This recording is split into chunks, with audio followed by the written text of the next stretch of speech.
Wel, bore da. Good. Chi'n effro. Dechrau da.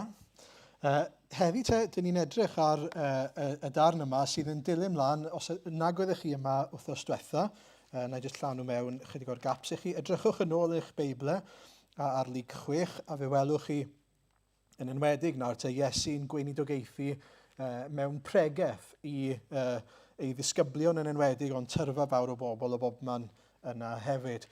Ac beth oedd hwnna yn dangos i ni te, ni'n dysgu ni oedd fod dilyn Iesu i fod cael ei amlygu te yn ein calonau ni mewn ffyrdd gwahanol iawn wedyn wrth i ni fyw bywyd fel dilynwyr Crist. I ni fod yn bobl gwbl wahanol i rai sydd yn byw o'n cwmpas ni. I ni'n amlygu natur yr arglwydd yn hytrach na ein natur naturiol ni. I ni'n symud mlaen o hynny nawr ac yn mynd nôl i hanesion Iesu yn delio gyda pobl gwahanol. Os chi'n sylwi te, yn gyntaf, y canwriad ar gwas yw e. Dyna'r y cyd-destun, a mae e yn Capernaum, i ni'n clywed, a aeth i mewn i Capernaum, adnod 1 fyna. Doedd dim byd rili yn arbennig am Capernaum, jyst i chi gwybod. Oedd Iesu wedi defnyddio Capernaum yn aml yn ei weinidogaeth fel rhyw fath o bes. Pan nath ei gael ei wrthod yn Nazareth, nath ei benderfynu reit, na fi ddefnyddio Capernaum fel lle i breswylio, i fod ynddi. Ac oherwydd hynny felly, nathon nhw weld lot o arwyddion yn Capernaum, lot o wyrthiau yn Capernaum. Ac eto, fel byddwn ni'n gweld nes ymlaen yn lyc, oedd Capernaum yn cael ei farnu fel rai fydd yn mynd i Hades yn hytrach na cael ei dyrchafu oherwydd bod nhw wedi gweld pethau anhygoel, wnaethon nhw dal ddim troi at Iesu. Mae hwnna'n dod yn lyc 10 os fi'n cofio'n iawn. Ond beth bynnag, i ni yn Capernaum, a yn Capernaum mae gyda chi'r canwriad yma. A wrth i ni fynd trwy'r hanes yma, a hanes y mab sy'n cael ei atgyfodi, neu godi o farw'n fyw, y cwestiwn fi eisiau ni fod yn gofyn yw beth mae'r encounters yma, os liciwch chi, y profiadau yma maen nhw'n cael, yn ei ddangos i ni am Iesu. Beth maen nhw'n dangos i ni am Iesu ei hun? Beth i ni'n dod i weld am Iesu yn yr hanesion yma? Felly cofiwch y cwestiwn yna yn eich meddyliau'ch calonau wrth i ni fynd trwy'r hanes. Ond wrth i ni edrych ar y canwriad, mae'n bwysig gofyn y cwestiwn, pwy yw'r canwriad yma, beth i ni'n gwybod amdano fe? I ni ddim yn gwybod ei enw fe, i ni ddim rili'n gwybod lot amdano fe mewn un ystyr, ac eto, mae lyc eisiau ni wybod lot o bethau gwahanol trwy'r hanes yma mae e'n ei roi i ni. Beth mae eisiau ni wybod te? Wel, bod e'n ganwriad. Ac i chi a fi, falle bod hwnna'n golygu dim byd o gwbl, so what? Wel, mae canwriad yn rhyw fath o gapten Rhufeinig, felly bydde fe'n gyfrifol, the clue's in the name, fel maen nhw'n gweud, mae'n gyfrifol am 100 o wyr, 100 gŵr neu 100 o filwyr. A bydde fe felly yn ddyn pwysig yn ei fyd yn ddyn dylanwadol. I ni'n dod i weld hynny nes ymlaen gyda beth mae'n dweud wrth Iesu. Oedd pobl yn gwrando ar beth oedd e'n dweud, oedd gyda fe awdurdod. Ac oedd e hefyd, mae'n swnio i fi yn ddyn eitha prysur hefyd. Felly, i ni'n gwybod rhywfaint am y canwriad yma. Oedd e'n rhufeiniwr, oedd e'n ddylanwadol, oedd e'n bwysig, oedd e'n brysur. Ac eto, fod hynny gyd yn wir, oedd ei weld yn wahanol i'r rhufeinwyr eraill. A mae lyc eisiau ni wybod hynny, bod e'n bach o wahanol. Pam? Wel, oherwydd oedd gyda fe gonsern dros was oedd gyda fe. Oedd gyda fe gonsern dros y gwas yma. Oedd y gwas yn annwyl ac yn werthfawr yn ei olwg. Sa'n gwybod os ydych chi sylwi ar hwnna yn y darlleniad, ond mae'n dweud oedd e'n werthfawr yn ei olwg. Hynny yw, o ran beth oedd y gwas yn cynnig, oedd e'n dispensable iawn yn anffodus. Dyna reality pryd hynny. Oedd e'n dwlos yw'r gair Groeg, felly hyd yn oed yn geithwas mwy na thebyg. Jyst yn cael ei drin yn aml gan rhufeiniaid fel commodity, fel eiddo, fel rhywun, mae gyda fi'r gwas yma, fi'n defnyddio fe fel fi moyn, ond os nag yw ein gwasanaethu fi ac yn rhoi i fi beth i fi eisiau, fi'n mynd i gael gwared arno fe. Ond mae'r dyn yma'n wahanol. Mae a chonsern dros y gwas. Mae'r gwas yn werthfawr yn ei olwg e. I'r fath raddau, dyw e ddim yn gallu sefyll yna a watcho fe yn dirywio ac yn marw os yw e'n gallu gwneud rhywbeth am y peth. Chi'n sylwi? Na chi gonsern dros rhywun sydd yn ôl safon y byd yn ddim byd iddo fe. Ac eto, am rhyw reswm, mae e'n werthfawr i'r dyn yma. Mae e'n mynd mas o'i ffordd i fod eisiau ceisio iachad ar ran y gwas. Mae yna wers i ni fan yna, ynglyn â concern dros rai eraill. Bod e'n fodlon mynd mor bell, a ni weld hyn mewn munud, bod e'n edrych mwy na thebyg yn wan ac yn wael ger bron y rhufeiniaid eraill mwyn ceisio gwellhad ar gyfer y gwas. Chi'n gweld beth ydych chi'n yn dysgu am y rhufeiniaid pryd hynny oedd bydde fe'n arwydd o wendid enfawr i rhufeiniwr, yn enwedig mewn awdurdod, i fynd at iddew a dweud, please wneud i helpu fi. Bydde hwnna'n arwydd o wendid enfawr. A byddech chi ddim eisiau gwneud hynny o dan unrhyw amgylchiadau, oni bai fod rhaid. Mae'n un peth os bydde fe'n wneud hynny dros ei hunan. Os bydde fe'n dost, ac y bydde fe'n gwybod bod dwi angen iachad, a dyma'n unig obaith i. Bydde fe'n rhywbeth arall os bydde fe'n wneud i'w deulu fe. Ond nid dyna pwy ni siarad am y gwas. Ni'n siarad am rhywun sy'n gweithio iddo fe. Rhywun mwy na thebyg sydd yn iddew, sy'n ddiddorol hefyd.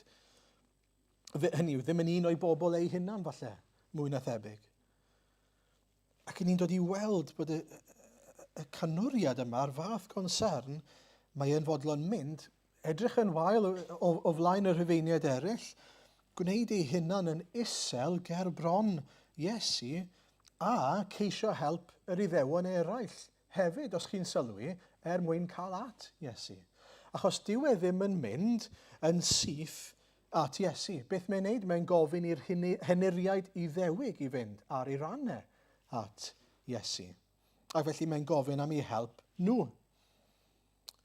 Ac ni'n dod i ddysgu rhywbeth arall nawr am y dyn yma yn adnod 4 a 5. Mae'r henuriaid nawr yn mynd at Iesu ac yn dweud hyn. Deithant hwy at Iesu ac ymbil yn dair arno. Mae'n heiddi ti wneud hyn drosto, oherwydd mae'n caru ein cenedl ac ef adeiladodd ein synagog i ni. Felly, nid yn unig mae wedi dangos y concern eraill mae gyd a'r gofal dros y gwas, mae e hefyd yn caru pobl ddiw. Mae e hefyd wedi adeiladu synagog ar ei cyfer nhw. Ac ar sail hynny, yn ddiddorol, mae'r henuriaid yn dweud, mae'n heiddi bod ti'n iachau nhw. Mae'n heiddi bod ei was yn cael ei wella oherwydd hyn. Nawr, falle bod chi'n meddwl fod hynny'n syfrdanol, ond os byddwn ni'n stopo fyna, nid dyna'r peth mwyaf syfrdanol am y canwriad yma.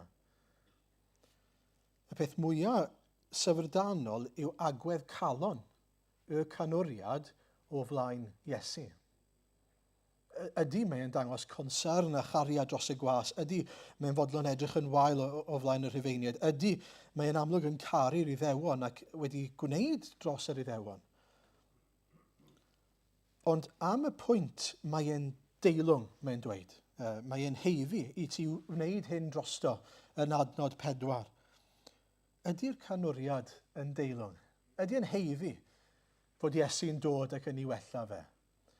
Wel, i ddechrau, mae rhaid gofyn y cwestiwn, pam maen nhw'n meddwl bod e'n heiddi? Pam maen nhw'n meddwl bod e'n heiddi? Wel, ar sail ei gariad tuag at y genedl, pobl ddiw yr iddewon, ac am ei fod e wedi adeiladu synagog. Maen nhw'n dweud hynny, nag ydyn nhw, so sy'n eisiau ni geso, maen nhw'n dweud oherwydd hynny.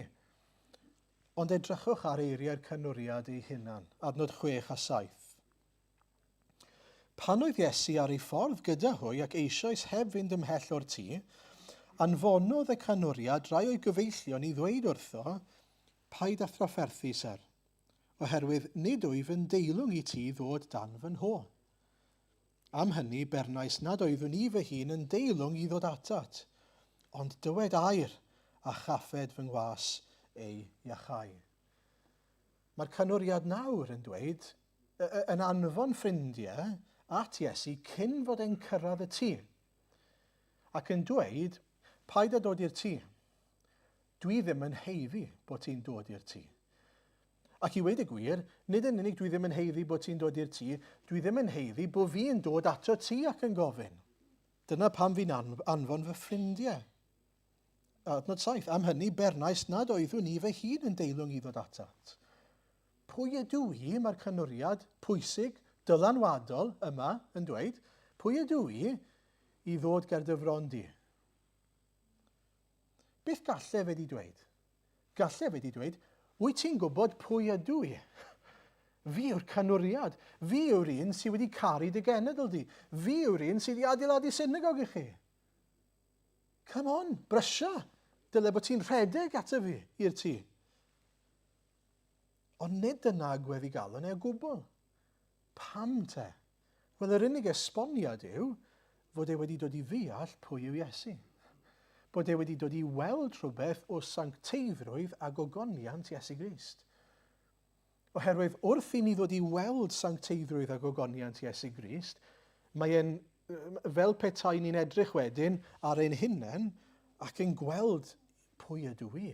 Pwy ydw i sydd yn neb i fod yn gwahodd arglwydd y nef, y Meseia i mewn i fy nhi fi. Dwi'n frwnt, dwi'n bechadur. Chi di sylwi fi'n siŵr, pan mae pobl yn y Beibl yn cael profiad o weld yr arglwydd mewn unrhyw ffordd, mae ymateb nhw'r un peth bob tro, maen nhw unau'n syrthio lawr fel yn farw yn aml, neu maen nhw'n ymateb gyda paid â dod ato fi achos dwi'n frwnt, dwi'n bechadur. Mae gweld gogoniant Iesu yn neud i ni ddeall pwy ydy ni go iawn. A chi'n gweld dyna beth i ni'n dod i weld fan hyn. Mae'r canwriad, dyw e ddim yn pwyso ar ei weithredoedd neu ar ei statws dynol ger bron yr arglwydd.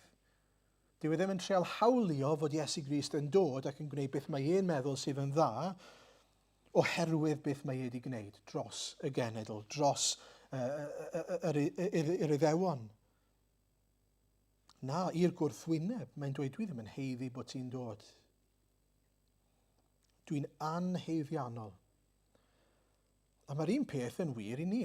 Ac i'r holl bobl eraill na yn y Beibl sydd yn ymateb trwy ddweud, dwi'n frwnt. Maen nhw'n gywir yn dweud hynny. Dwi'n anheiddiannol, dwi ddim yn heiddi cael dod ger bron Duw. Mae e'n sanctaidd ac yn lan a dwi'n frwnt. Ac eto, mae'r arglwydd yn raslon. Mae'r arglwydd yn raslon. Yn rhyfeddol fan hyn, mae'r dyn yma, fod e'n gwybod bod e'n anheiddiannol, mae e hefyd yn gwybod rhywbeth am galon Iesu.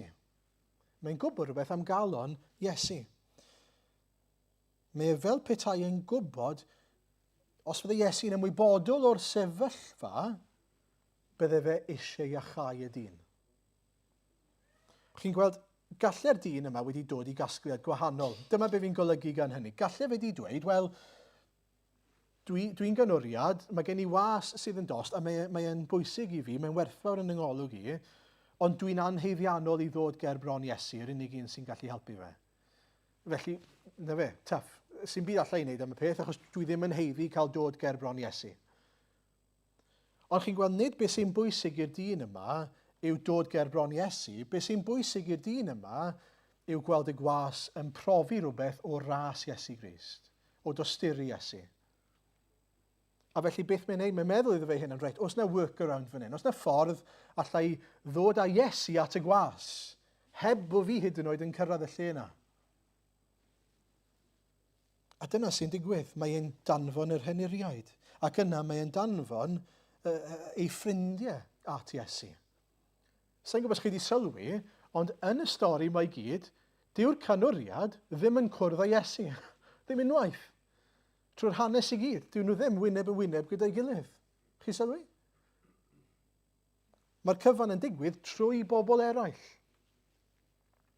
Ond gymaint yw ffydd y dyn yma, mae e'n trysto yn natur Iesu, yng nghymeriad Iesu, yng nghalon Iesu.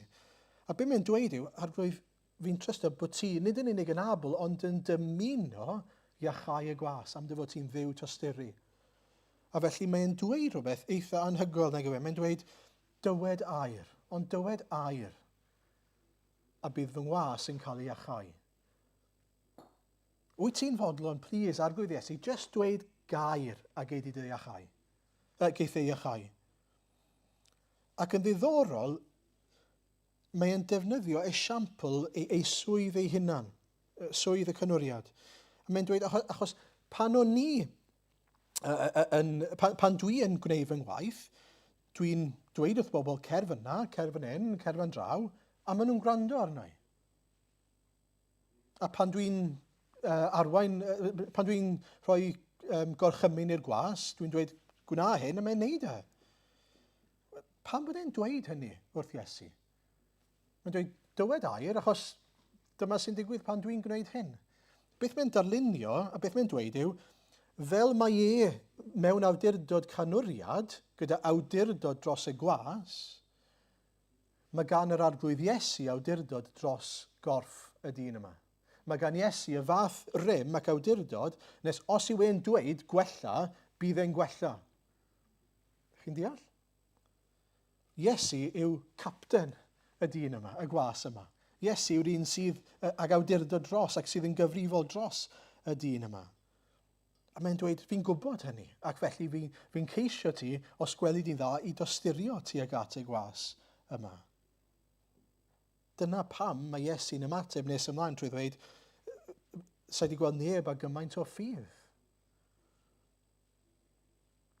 Mae'r canwriad wir wedi, nid yn unig gweld pwy yw Iesu, ond mae'n ceisio Iesu yn ôl ei natur. Mae'n ceisio tosturi Iesu dros y gwas. Ac yn trystio yn fawr iawn yng ngair Iesu. Bod Iesu mor rymus, mor bwerus, bod e jyst angen llefaru gair ac bydd e'n iachau. A sa'n gwybod amdano chi, ond oedd hwnna'n her i fi. I fi feddwl, wel, a oes gen i ffydd fel yna, yng ngair Iesu. Os bydde Iesu'n dweud, dim ond gair. A dwi'n ceisio Iesu i iachau, ac hynny yw, yn ysbrydol yn bennaf ni'n siarad am fan hyn, iachau ac i achub gyda'i air. Achos gair Duw yw hwn. Yr un gair yw e. Mae'n llefaru, o'i enau e. Ydyn ni'n credu fod e'n abl ac fod beth bynnag sydd yn cael ei ddweud trwy hwn yn mynd i ddigwydd. Ac yn digwydd. Os gyda ni ffydd yng ngair Duw. Un peth pwysig i nodi am ffydd. Mae'n bwysig cofio nid maint y ffydd sydd yn bwysig, ond beth mae'n ffydd ni neu pwy mae'n ffydd ni ynddo. Hynny yw, os oes gen ti gader mas o fetal fan hyn, cader mas o bapur fan hyn, a chi'n iste ar y cader mas o bapur, sy'n os pa mor convinced ych chi bod y gader bapur yna'n mynd i'ch achub chi neu i'ch dala chi, dwi ddim yn mynd i wneud oni bai fod e'n ddigon cryf. Mae un yn abl i'ch cynnal chi, dyw'r llall ddim. Allai gredu'n gryf ynddo fe, dyw hwnna ddim yn achub i. Ac eto, mae Iesu yn rhyfeddu tuag at faint ffydd y dyn yma. Allwn ni ddim cuddio rhag hwnna ac osgoi hwnna. Mae yna rhywbeth i'w ddweud am ein bod ni i dyfu, i gryfhau ein ffydd ni. I dyfu yn ein trust ni yn y gader yna, fel petai. Yn yr un sydd yn abl i'n achub ni. A dyn ni'n convinced. Allwn ni weddio trwy'r ysbryd arglwydd, gwna fi'n convinced. Dy fod ti yn abl ac yn dymuno tosturio ac achub yn ein dydd ni. Os i ni wedi colli golwg ar hynny falle, a ni'n stryglo i weld bod yr arglwydd yn parhau i achub a tosturio yn ein dydd ni. Beth bynnag yw'r peth yna falle ni'n ffindo fe'n anodd i gredu. Gweddiwch ar yr arglwydd gryfhau eich ffydd chi. Ac un peth sydd yn bwysig, fel o'n i'n dweud yn gynharach, dyw e ddim yn ymweld â'r canwriad na'r gwas yn y stori gyfan. Ac eto, maen nhw'n profi rhywbeth o rym ac o gariad ac o dosturi Iesu Grist. Mae hwnna'n anhygoel.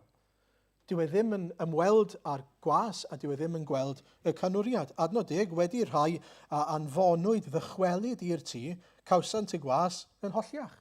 Hynny yw, pan ethon nhw nôl i'r tŷ, job done. Oedd Iesu wedi achau y gwas heb gyffwrdd ag e. Pam oherwydd dyna rym, dyna faint grym geiriau Iesu Grist. Os yw e'n dweud mae'n digwydd. Maen nhw'n cael eu gwobrwyo, os liciwch chi, am geisio mewn ffydd, a ran un arall. A mae yna rhywbeth yn hynny, dos e, hynny wedi mae'r canwriad yn cael ei wobrwyo yn yr ystyr fod ei was e dal yn fyw a mae'r gwas yn werthfawr iddo fe. Ond oherwydd bod e wedi ceisio ar ran ei was, mae'r gwas yn cael profi bendith hefyd. Ydyn ni'n ceisio ar ran eraill. Ydyn ni'n ceisio, mae gyda ni berthynas gyda'r arglwydd, ydyn ni'n ceisio ar ran eraill. Ceisio tysturi yr arglwydd, gras yr arglwydd ar ei rhan nhw. Nid jyst, hwnna lan iddyn nhw. Allwn ni ddim bod yn pasif pan mae'n dod at ei neidiau, dylen nhw fod yn werthfawr i ni am ei bod nhw'n werthfawr i'r arglwydd. Mae'n ddiddorol, pam fod gyda fe gonsern y canwriad? Pam fod gyda fe gonsern dros y genedl? Pam fod e'n caru'r genedl? Mae ei weld i fi oherwydd bod e'n ymwybodol mae pobl ddew ydy yr Israeliaid. A bod yna rhywbeth yn arbennig am hynny oherwydd bod wedi gweld rhywbeth o Iesu Grist. Yn yr un ffordd dylai fod pobl yn werthfawr i ni, os i ni wedi gweld rhywbeth o natur Crist, oherwydd maen nhw'n greadigaeth Duw. Yn ola, os wnawn ni neidio nawr i'r ail stori, yr ail hanes. I ni'n mynd at Nain, nid y person, ond y lle. Yn Nain, mae yna hanes wahanol tro hyn, a mae Iesu yn ymateb mewn ffordd wahanol hefyd. Fi ddim yn mynd i dreulio lot o amser ar hwn, felly fyddai'n brysio trwy fe chydig bach. Mae'r hanes yn syml. Mae gyda chi wraig weddw, mae wedi colli gŵr, a mae gyda chi unig fab a mae wedi marw. Pryd hynny'n enwedig, reit, oedd hynny'n golygu disaster. Sdim dyfodol i'r wraig yma bellach. Sdim olyniaeth, sdim incwm mwy na thebyg, oedd e'n y peth gweitha gallu fod wedi digwydd. Ond dyna ni, mae'r mab wedi marw. A mae'r arglwydd Iesu'n gweld y prosesiwn, yr angladd yn digwydd. A does na neb yn gofyn dim i Iesu, os e? Sneb tro yma yn dod at Iesu ar ran y mab neu ddim. Tro yma, sneb yn ceisio'r arglwydd Iesu. Pam? Yn ddigon sensible, really, oherwydd mae'r mab wedi marw. Mae'n rhy hwyr cyhyd am nhw'n y cwestiwn. Dyn nhw ddim yn meddwl fod yna unrhyw beth gall unrhyw un wneud am y sefyllfa. Mae'n rhy hwyr. Digon teg. Ond beth sy'n digwydd? Adnod 13. Pan welodd yr arglwydd hi, tosturiodd wrthi a dweud, paid ag wylo. Mae'n gweld y wraig. Mae'n gweld hi. A mae'n gweld ei phoen hi. A mae'n gweld ei galar hi. A be mae'n neud? Mae'n tosturio. Dyw hi ddim yn neud unrhyw beth. Dim ond eistedd fyna yn ei thor calon. A mae'r arglwydd yn cael ei symud. Mae'n cael ei gymell i wneud rhywbeth, i ymyrryd. Beth sy'n bwysig i ni gofio, a beth mae'r darn yma'n dangos i ni yw, nid rhyw fath o beiriant yw'r arglwydd. Lle, ni'n gallu syrthio i'r meddylfryd yma weithiau, okay? Lle ni'n meddwl, wel, mae rhaid bod ni'n dod ac yn gofyn a bydd e'n rhoi a mae'n transactional fel yna. Fel rhyw fath o, peiriant i gael arian mas o ATM machine. Arian mas o'r wal. Dwi'n dod, dwi'n rhoi fy ngharden mewn, dwi'n gweddio, mae e'n rhoi nôl. Mae'r arglwydd Iesu yn amlygu ei galon i ni fan hyn. Mae'n dangos i ni, pan mae'n edrych ar y wraig yma, mae'n torri ei galon. I'r fath raddau, mae'n gorfod neud rhywbeth am y peth. Dyw e ddim yn mynd i just sefyll fyna. A chybo, o'n i'n meddwl am hyn, beth gall unrhyw un arall yn y sefyllfa yna, yn yr angladd yna ddweud? Dwi mor sori. Os oes unrhyw... A ni'n gweud mewn ffordd hollol ddidwyll, peidiwch yn meddwl bod e'n beth gwael i weid hyn, ond ni'n gallu dweud, os oes unrhyw beth allai wneud. Ond pan ni'n dweud hynny, beth i ni'n gwybod yn ein calonau? Sdim byd allai wneud. Sdim byd allai wneud i ddadwneud y broblem sydd o flaen, sydd yn torri calon y wraig yma. A mae Iesu, mas o'r gariad, mas o'r gonsern, mae'n gwybod dwi yn gallu.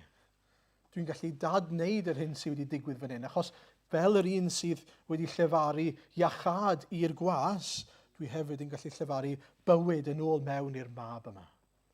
A mae'n neud, mae'n achub, mae'n dadwneud y broblem.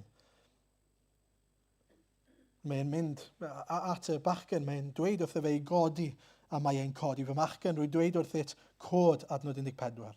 Cododd y marw. Chi'n gweld eto, gyda gair, mae'n dweud, cod, dyna ni, job done. Dyna mor rymus yw ein arglwydd ni.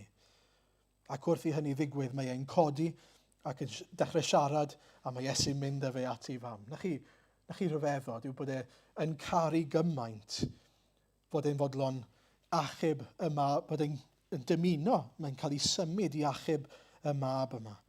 Ac yn yr un ffordd i ddadwneud torcalon y wraig. Clod i'r arglwydd fod gyda ni arglwydd tosturiol. Arglwydd sydd â chalon wrth iddo fe edrych ar ein tristwch ni, ar ein galar ni, ar ein torcalon ni, mae'n gweld e, a mae'n symud e. Peidiwch â meddwl fod e'n oeraidd tuag at eich torcalon chi. Peidiwch â meddwl fod e ddim yn eich gweld chi pan ych chi'n mynd trwy'ch struggles a'ch torcalon a'r holl anawsterau yna. Mae'n gwybod beth ych chi'n mynd trwyddo, a mae e'n tosturio, bod chi falle ddim yn teimlo hynny weithiau, mae'n tosturio tuag atoch chi yn yr adegau yna. Mae'n fugail sydd yn teimlo ac yn gweld poen ei ddefaid. Mae'n bwysig bod ni'n cofio hynny. Pan ych chi'n mynd trwyddi, peidiwch â meddwl am Iesu fel rhyw fath o garreg sydd yn poeni dim ond bod ni'n neud beth mae e'n dweithio ni'n neud. Na, mae e â chonsern, mae e'n llawn tosturi. Ond chi'n gweld, y tosturi mawr yw, mae'n dangos i ni y concern mwyaf ar y groes, oherwydd meddyliwch am y cyd-destun yma. Mae Iesu yn helpu'r fenyw trwy dadwneud yr hyn sydd wedi torri ei chalon hi. Mae wedi dadwneud y broblem. Mae'r mab wedi marw. So mae'n dadwneud hynny. Ond i ni'n gwybod, mae'r dyn yma dal yn mynd i orfod wynebu marwolaeth rhyw ddydd. Y mab, neu'r bachgen yma. Be mae wedi cael fan hyn yw life extension, ynddo fe? Mae'r arglwydd wedi atgyfodi fe, ond rhyw ddydd mae'n mynd i dyfu'n hen, gobeithio, a mae'n mynd i farw eto, nag yw e? Pan mae hynny'n dod. So dyw e ddim rili wedi delio gyda y broblem fawr yn ei galon eto. Sut ni'n gwybod fod yr arglwydd Iesu yn tosturio tuag at bawb te? Achos dyw e ddim just yn rhoi rhyw short-term solutions i ni, fel yn yr achos yma. Mae wedi delio gyda y peth mawr sydd yn ein rhwystro ni, sef marwolaeth. Beth mae Iesu wedi wneud yw, mae wedi delio gyda y pechod sydd yn arwain at farwolaeth. Ni wedi bod yn gweld hyn yn Rhufeiniaid. Cyflog pechod yw marwolaeth. Mae wedi dod â marwolaeth mewn i'r byd. Sy'n golygu bod ni gyd yn mynd i gael ein gwahanu oddi wrth yr arglwydd os i ni'n aros yn ein pechodau am beth. Mae Iesu wedi dod mwyn tosturio a dadwneud hynny. Dadwneud y broblem. Cymryd i ffwrdd y cyflog yna, fel ein bod ni'n gallu byw am dragwyddoldeb. A mae'r cyfan unwaith eto, heb bod neb wedi gofyn dim. Fel yn yr achos yma, nid y fam sydd wedi dod at yr arglwydd a dweud, please, nid i helpu fi. Ac yn yr un ffordd, nid fi sydd wedi troi at yr arglwydd a dweud, neud i ddelio gyda problem fy mhechod i. Achos cyn i fi gael fy nghreu, cyn iddo fe sefydlu'r byd, oedd e wedi trefnu ffordd achubiaeth. Chi'n gweld Crist a'r arglwydd yw Duw y cam cyntaf. Fe sydd wedi dangos yr initiatif. Fe sydd wedi trefnu yn ei dosturi delio gyda'n pechod ni.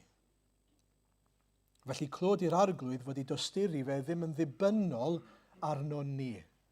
Dyw e ddim yn tosturio achos bod ni'n dod ato fe fel petai ac yn galw arno fe. Mae wedi tosturio yn yr arglwydd Iesu heb bod ni wedi gwneud dim byd. Ni wedi bod yn gweld hyn yn Rhufeiniaid 5 enghraifft, pan oedden ni yn elynion, pan oedden ni'n farw yn ein pechodau, pan oedden ni ar wahân, mae wedi dangos cariad. I ni, yn syml yn ymateb i'w dosturi fe trwy dderbyn, a dyna'n braint ni. A weithiau, dyn ni'n gallu, pan dyn ni'n mynd trwy sefyllfaoedd sydd yn anodd a sydd yn, lle dyn ni ddim falle'n ymwybodol fod ni yn profi tostu'r arglwydd, mae'n bwysig bod ni'n cofio hynny.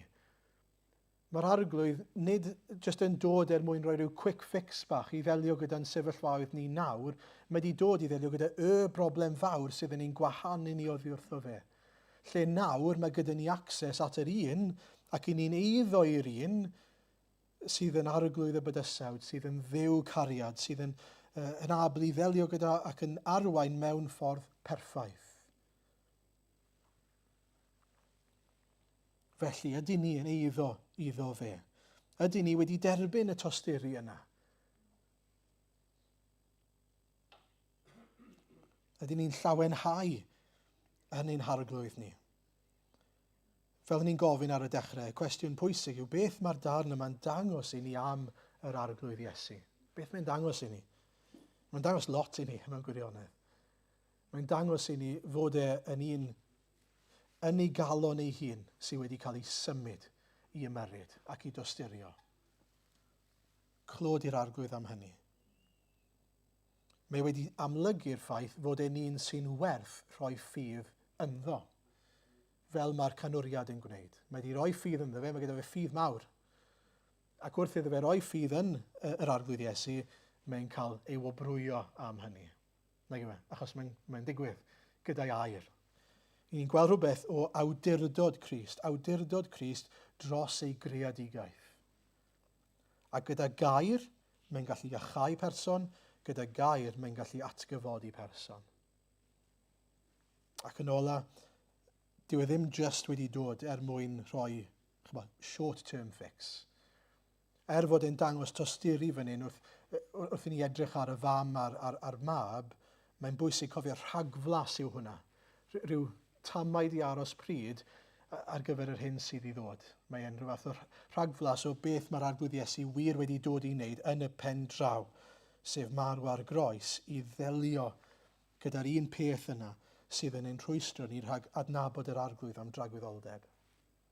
Ydyn ni'n llawenhau yn hynny. Ac un peth mae rhaid i fi weid, o'n i wedi cael yn herio ganddo oedd concern y canwriad dros un arall. Dymuno fod rhywun yn profi tostu'r arglwydd achos bod e'n profi'r tosturi. Dyw'r canwriad ddim yn gofyn mwyn ei hunan. Gobeithio bod hwnna'n wedi cael ei amlygu i ni. Mae'n gofyn mwyn y gwas. Yn ôl safon y byd, oedd y gwas yna'n golygu dim byd i'r Rhufeiniwr yma, yr canwriad yma. Ac eto am ryw reswm oedd e'n werthfawr iddo fe. Mae yna bobl yn ein cymuned ni, yn ôl safon y byd, dyn nhw ddim fod golygu dim byd i chi a fi. Ond maen nhw angen tostu'r arglwydd, maen nhw angen iachad, maen nhw angen achubiaeth. Os concern gyda ni, os gweddiwch y bydd yr arglwydd yn rhoi concern os nag os concern. Gweddiwch y byddwn ni yn rhai fel y canwriad sydd yn caru pobl ddiw. Hynny yw rai fydd yn eiddo i'r arglwydd wrth iddyn nhw droi ato fe. A'r cyfan wrth gwrs clod a mawl iddo fe. Amen.